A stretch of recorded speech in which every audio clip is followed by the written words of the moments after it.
राधे राधे। स्वागत है आप लोगों का मेरे चैनल स्मार्ट स्टडी में। आइए देखते हैं हम आगामी परीक्षाओं में आने वाले कुछ हिंदी व्याकरण के महत्वपूर्ण प्रश्न। चलो देखते हैं पहले नंबर का प्रश्न। निम्नलिखित विकल्पों में से एक वचन शब्द कौन सा है?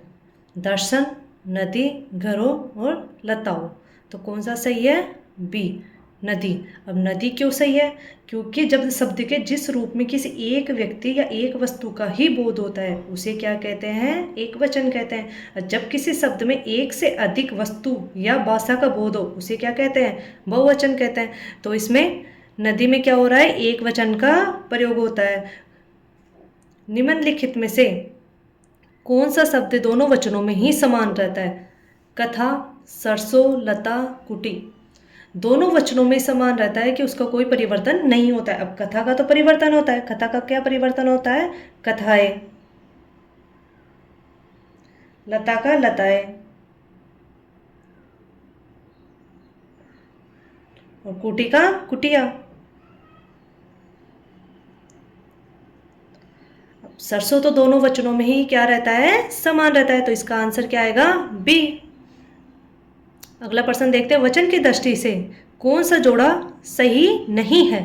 तो लता, लताएं, घोड़ा, घोड़े, किताब, किताबें, सखी, सखिया।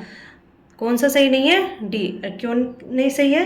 क्योंकि इसमें बड़ी ई की मात्रा लग रही है और इसमें अगर छोटी ई की मात्रा लगती तब ये सही रहता। तो इसलिए आंसर क्या आएगा? डी। अगला प्रश्न देखते हैं। किसका प्रयोग सदैव बहुवचन में ही होता है? दर्शन, नारी, लता, गाय। तो किसका होता है सदैव बहुवचन में प्रयोग? दर्शन का। दर्शन शब्द ऐसा शब्द है कि जिसका सदैव ही बहुवचन में ही प्रयोग किया जाता है। क्योंकि कुछ विशेष संदर्भों में बहुवचन के रूप में जो का त्यों ही प्रकट होते हैं, जिन्हें क्या कहते हैं? हम अविभक्तिक बहुवचन कहते हैं। जिनको बदला नहीं जा सकता, वो वैसे के वैसे ही रहते हैं, वो सदैव बहुवचन में प्रयोग होता है। तो कौन सा होता है? दर्शन होता है। अगला प्रश्न देखते हैं। पति शब्द का अभिव्यक्ति भक्तिक बहुवचन होता है। तो क्या होता है पति शब्द का? पतियों, पतियों, पति, पतिये। अब इसमें क्या है? पति क्या है? एक अविभक्तिक बहुवचन है। क्या है? अविभक्तिक बहुवचन। जैसे कि मैंने पहले बताया कि कुछ ऐसे होते हैं कि जिनका जो का त्यों ही रखा जाता है, उनको बदला नहीं जाता है। अगला प्रश्न देखते हैं। भविष्यत काल की क्रिया को बहुवचन बनाने में ए पर क्या होता है? क्या होता है? चंद्र बिंदु अनुस्वार। ये अनुस्वार और चंद्र बिंदु। तो क्या आएगा? चंद्र बिंदु अनुस्वार। क्यों आएगा? जैसे कि हम उदाहरण के तौर पे देख लेते हैं। जैसे कि क्रिया के जिस रूप में क्रिया के आने वाले समय में पूरा होने का पता चले, यानी भविष्यत काल का पता लगता है, जिससे क्या होता है कि हमें आने वाले समय का पता लगता है। तो उसको बदलने के लिए, जैसे कि मैं कल जयपुर जाऊंगा, तो जाऊंगा। अब जब हमें इसे भविष्यत काल में बदलेंगे तो ये क्या हो जाएगा कि हम कल जयपुर जाएंगे। तो एक चंद्र बिंदु पर क्या आ गया? अनुस्वार के ऊपर क्या आ गया? एक ही जगह पे चंद्र बिंदु अनुस्वार। तो क्या हो जाएगा? ये जाएंगे। एक ही जगह पर क्या आ रहा है? चंद्र बिंदु अनुस्वार। अगला प्रश्न देखते हैं। आजकल भारत की जनता भी अधिकाधिक शिक्षित हो गई है। रेखांकित शब्द का बहुवचन है। तो इसका आंसर क्या आएगा? जैसे कि एक वचन, बहुवचन, द्विवचन और इनमें से कोई नहीं। तो क्या आएगा? एक वचन। क्योंकि जनता सदैव एक वचन और बहुवचन में समान रूप से ही प्रयुक्त होती है। अगला प्रश्न देखते हैं। बहुवचनवाची अव्यय है। कौन सा है? बर, ले, मन, माँ। तो कौन सा होगा? माँ। डी। वधु का बहुवचन रूप होगा वधुए, वधुओं, वधुओं, वधुए, वधुए। तो क्या होगा सही आंसर? वधुए। अगला प्रश्न देखते हैं। सदा एक वचन में प्रयुक्त होने वाला शब्द। पौधा, लड़का, सहायता और पुस्तक। अब पौधा का तो पौधो हो जाएगा।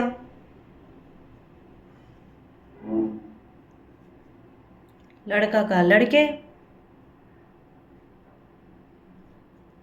पुस्तक का पुस्तकें। किंतु सहायता सदैव क्या होता है, एक वचन में ही प्रयुक्त होता है। अगला प्रश्न देखते हैं, जातिवाचक संज्ञा शब्द। अब जातिवाचक संज्ञा शब्द क्या कौन कौन से हैं, जैसे कि कामायनी, आम, रसीला और वकील। तो आंसर क्या आएगा, वकील, क्योंकि आम क्या है, एक द्रव्यवाचक है। ये जातिवाचक में तो आता है, किंतु ये क्या होता है कि द्रव्यवाचक है। रसीला भाववाचक में और कामायनी व्यक्तिवाचक में। मीठा की भाववाचक संज्ञा होगी। अब मिठाई, मिठास, मीठी और मधुर। तो कौन सा सही होगा इसमें, मीठा का हमेशा भाववाचक संज्ञा क्या बनेगा, मिठास। निम्न में से संज्ञा शब्द है, संज्ञा शब्द कौन सा है, गंगा। गंगा व्यक्तिवाचक है। पुराना क्या है, एक विशेषण है, गुणवाचक है विशेषण, जिसमें गुण के आधार पर बोध होता है। और नीला भी गुणवाचक विशेषण और मोटा भी गुणवाचक विशेषण है। तो आंसर क्या आएगा, गंगा क्या है, एक व्यक्तिवाचक संज्ञा है। अगला प्रश्न देखते हैं, कवि का स्त्रीलिंग शब्द है। तो कवि, कवित्री, कवियत्री, कवियत्री और कवियत्री। तो आंसर क्या होएगा, कवियत्री।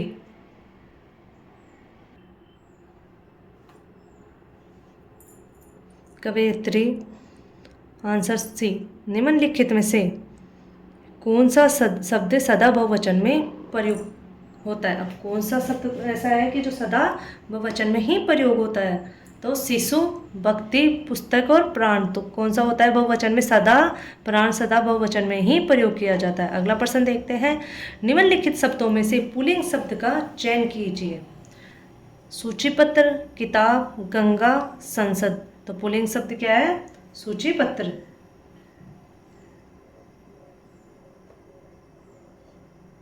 वे संज्ञा, पुल्लिंग क्या होते हैं, वे संज्ञा ये सर्वनाम शब्द जो हमें पुरुष जाति का बोध कराते हैं। तो वो शब्द कौन से होते हैं, पुल्लिंग होते हैं। अगला प्रश्न देखते हैं, कर्म कारक के लिए प्रयुक्त होने वाला चिन्ह। अब कर्म कारक के लिए कौन सा होता है, कर्ता ने, कर्म को, करण से। तो कर्ता ने ये भी नहीं है, करण से, कर्म को। तो कौन सा आंसर आएगा, डी। राष्ट्र की बहुवचक संज्ञा क्या है, राष्ट्रीय, राष्ट्रीय, सौराष्ट्र और राष्ट्रीयता। जब हम राष्ट्र के ये प्रत्यय लगा देते हैं तो क्या बन जाता है, राष्ट्रीय। और जब ता प्रत्यय लगा दिया जाता है तो क्या बन जाता है, राष्ट्रीयता। तो आंसर क्या आएगा, डी। अगला प्रश्न देखते हैं, निम्न में से कौन सा कथन सत्य नहीं है। संस्कृत में 3 वचन होते हैं, सही है। हिंदी में 2 वचन होते हैं, एक वचन बहुवचन। हिंदी में 2 लिंग होते हैं, सही है, पुल्लिंग और स्त्रीलिंग। अब संस्कृत में हिंदी की तरह ही 2 लिंग होते हैं। अब संस्कृत में तो पुल्लिंग और स्त्रीलिंग 2 ही लिंग होते हैं, किंतु संस्कृत में 3 लिंग होते हैं। कौन कौन से, पुल्लिंग, स्त्रीलिंग और नपुंसकलिंग। तो आंसर क्या आएगा, डी। साधु का स्त्रीलिंग शब्द क्या है, साधुनी, साध्वी, साधुआइन, साधुवाइनी। तो आंसर क्या आएगा, बी, साध्वी। अगला प्रश्न देखते हैं, निम्नलिखित इकारांत शब्दों में एक पुल्लिंग है, उसे चयनित कीजिए। अब कौन सा है पुल्लिंग, पानी, नदी, रोटी और बकरी। तो पानी क्या है, पुल्लिंग शब्द है, क्योंकि कुछ व्याकरणिक नियमों में कुछ अपवाद है, जैसे कि पानी पुल्लिंग और आगे स्त्रीलिंग है। अगला प्रश्न देखते हैं हम, मैं काम से जा रहा हूँ।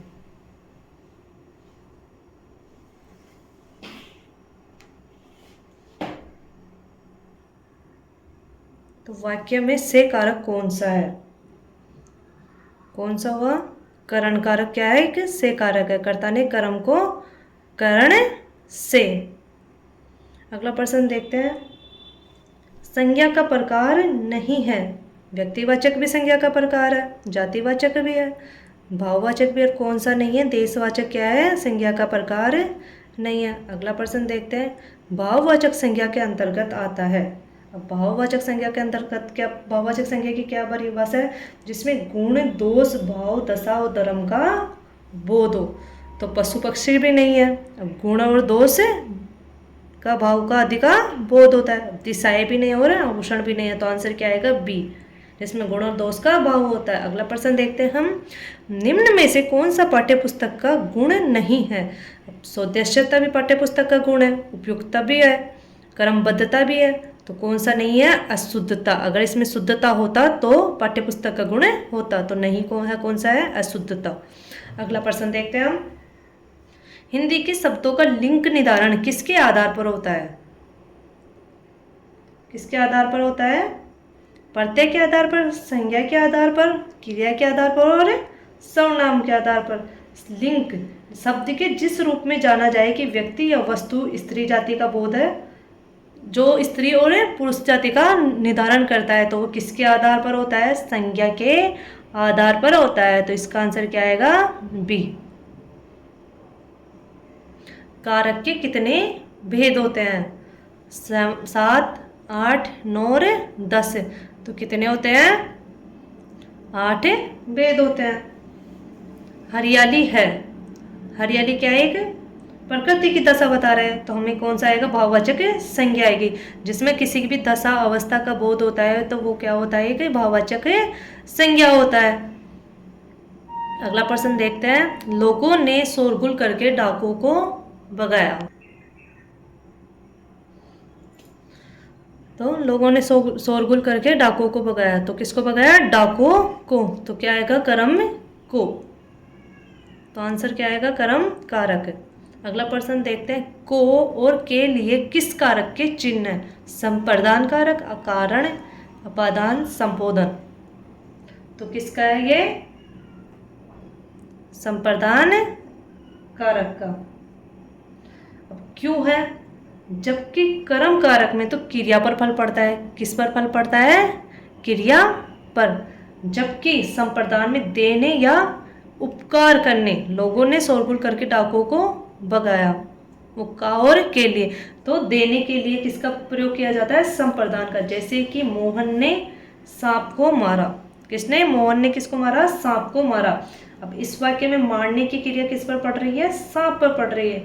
उसी तरह उदाहरण देख लो, स्वास्थ्य के लिए व्यायाम आवश्यक है, तो इस पे किस पे पड़ रही है? स्वास्थ्य पे पड़ रही है। तो आंसर क्या आएगा? संप्रदान कारक के लिए। अगला प्रश्न देखते हैं, लड़का पेड़ से गिरा। तो जिसमें लड़का क्या हो रहा है? पेड़ से अलग हो रहा है, तो उपरोक्त वाक्य में कारक बताइए। अब उपरोक्त वाक्य में जो अलग होता है उसमें क्या आएगा? संप्रदान कारक, कर्म कारक, अपादान कारक और कारण कारक। तो क्या आंसर आएगा? जिसमें अलग किया जाता है तो वो कौन सा आता है? अपादान कारक। निम्नलिखित में से पुल्लिंग शब्द बुढ़ापा, जड़ता, पठना और दया। तो आंसर क्या आएगा? बुढ़ापा। अब क्यों आएगा ये एक बार देख लो। जिन शब्दों के अंत में आ, आओ, पा, न पढ़ते हो, तो वो कौन सा होगा? पुल्लिंग शब्द होगा। जैसे कि छोटा, छोटा, मोटा, पड़ाव, बुढ़ापा, बचपन। ये एक ट्रिक के माध्यम से है कि पुल्लिंग शब्द में ये ट्रिक लगाने से क्या होगा कि आंसर पुल्लिंग शब्द कौन सा होगा ये पता लग जाएगा। अगला प्रश्न देखते हैं, पेड़ पर पक्षी बैठे हैं। इस वाक्य में पेड़ पर पद में कौन सा कारक हुआ? तो पर। इसमें क्या पूछ रहे हैं? पेड़ पर। अधिकरण में पर क्या आ रहा है? अधिकरण में पर। तो कौन सा आएगा? करण कारक, अपादान कारक, संबंध कारक और अधिकरण में। तो क्या आएगा? अधिकरण में पर। अगला प्रश्न है, वीर का स्त्रीलिंग क्या है? वारांगना, वीरगति, वीरांगना, वीरावती। तो आंसर क्या आएगा? वीरांगना। बुढ़ापा शब्द में कौन सी संज्ञा है? जातिवाचक संज्ञा, भाववाचक संज्ञा, व्यक्तिवाचक संज्ञा। तो इसमें किसका बोध करवाया जा रहा है? दशा का बोध करवाया जा रहा है, उसकी अवस्था का बोध करवाया जा रहा है। तो ये कौन सा होगा? भाववाचक संज्ञा होगी। अगला प्रश्न है, दाता शब्द का स्त्रीलिंग शब्द क्या है? दाती, दात्र, दात्री, यात्री। तो क्या होगा? दात्रियां। लड़का पेड़ से गिरा। में कौन सा कारक हुआ? अपादान कारक। निम्न में से अधिकरण कारक का प्रयोग हुआ है? वाहनारूढ़, सत्ताधीश, गंगाजल और रेखा चित्र। तो किस में हुआ है? वाहनारूढ़ में। तो क्या आएगा इसमें? जैसे जब इसका विग्रह करेंगे तो क्या आएगा? वाहन पर आरूढ़। अगला प्रश्न है, कौमिक किस कारक चिन्ह का बोध होता है? तो कर्म कारक चिन्ह का बोध होता है। सीमा कुत्ते से डरती है, इस वाक्य में कौन सा कारक आएगा? अपादान कारक, करण कारक, कर्म कारक और संबोधन कारक। वाक्य में जब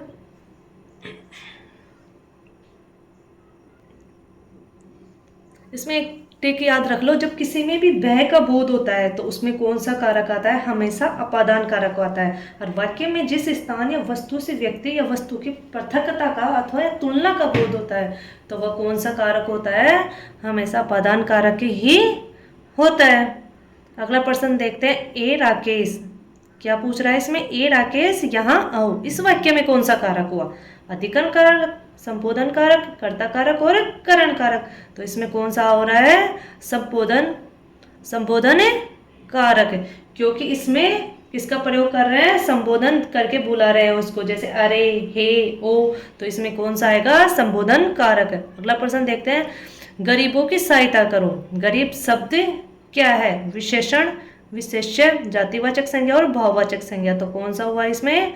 जातिवाचक संज्ञा। निम्नलिखित में से कौन सी भाववाचक संज्ञा है? भारत, लड़का, मित्रता और पेड़। तो कौन सा हुआ इसमें? मित्रता। कुर्सी पर मास्टर जी बैठे हैं। अब इसमें वाक्य में कुर्सी शब्द किस कारक में है? जैसे कि कुर्सी शब्द क्या है? इसमें एक मूल शब्द है। क्या है? मूल शब्द है। तो जिस शब्द में क्रिया के आधार का बोध होता है, किसके आधार पर? क्रिया के आधार पर उसका बोध हो रहा है, तो वह विभक्ति चिन्ह में मैं या पर हो जाएगा। तो इसमें आंसर क्या आएगा? अधिकरण में। तो क्या आएगा इसमें? मैं और पर।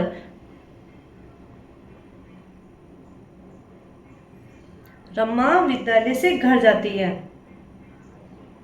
तो घर से रमा कहाँ से अलग हो रही है? घर से अलग हो रही है। तो इसमें का आंसर क्या आएगा? जिसमें घर से अलग हो रही है तो अपादान, कर्ता, कर्म और संपद। हमने पहले बताया हुआ है कि जो अलग होता है या पृथक होता है तो उसमें कौन सा कारक आता है? अपादान कारक आता है।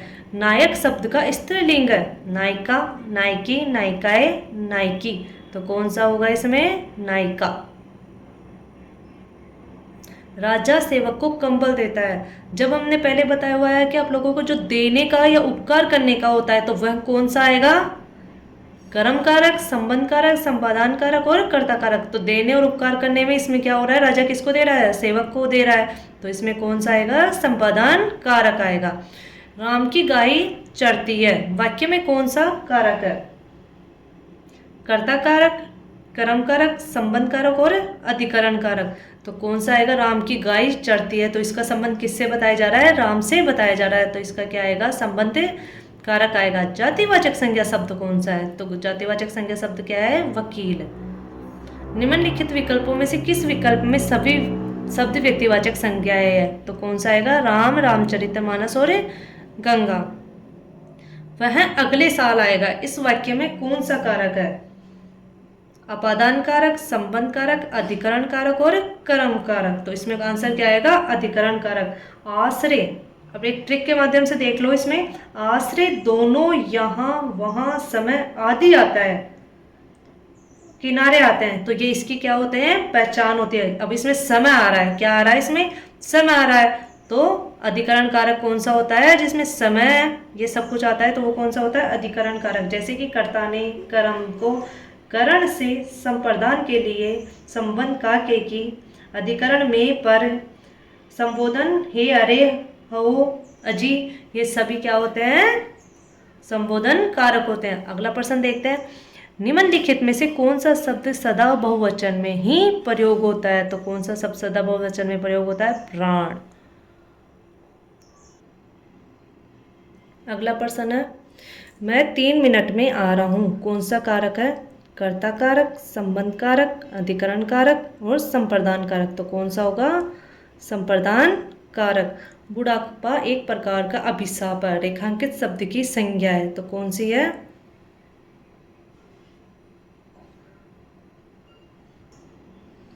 बुढ़ापा कौन सी संज्ञा है? भाववाचक संज्ञा।